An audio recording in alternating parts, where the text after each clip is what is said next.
जय श्री राधे। रामधारी गुप्ता, खंड 1, प्रतिलेखन संख्या 69, गति 100 शब्द प्रति मिनट। प्रारंभ करें।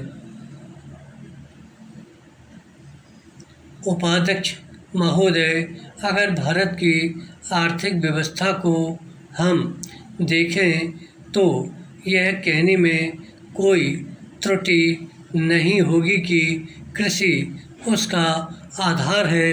किसी भी देश की सामाजिक और आर्थिक स्थिति उस देश की भूमि की उत्पादन शक्ति पर निर्भर रहा करती है।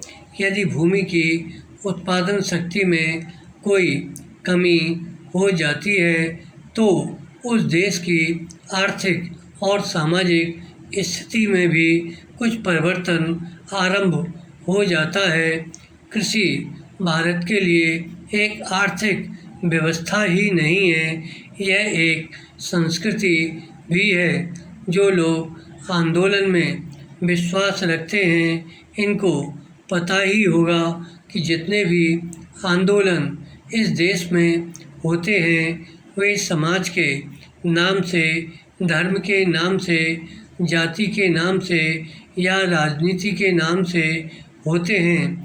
ऐसे आंदोलनों में कोई भी समाज शामिल हो, लेकिन कृषि समाज उसमें शामिल नहीं होता है। विराम।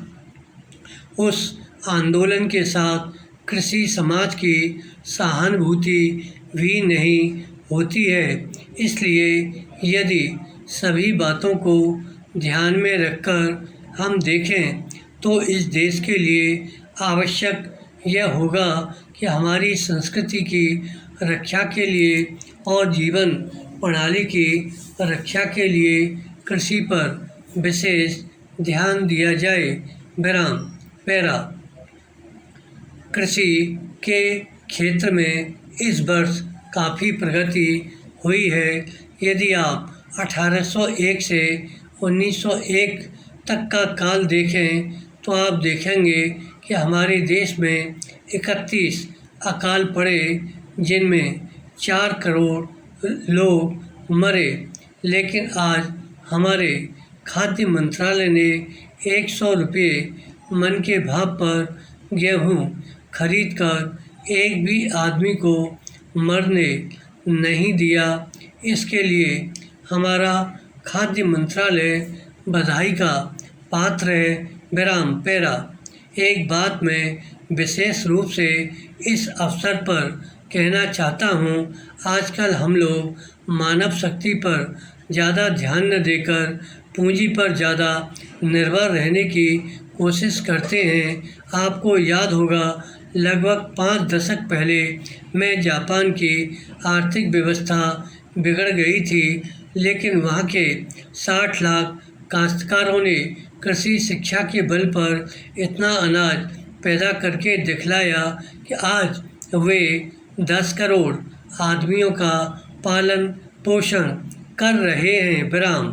वहाँ पर 30 ऐसे विश्वविद्यालय हैं जिनमें कृषि की शिक्षा दी जाती है, जिनसे 16,000 छात्र प्रतिवर्ष शिक्षा प्राप्त करके निकलते हैं।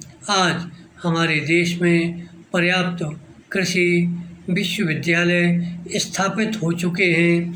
हमारे देश की 120 करोड़ जनसंख्या को दृष्टि में रखते हुए जापान एक बहुत छोटा सा राज्य है, शायद हमारे राजस्थान से कुछ ही बड़ा है। धन्यवाद।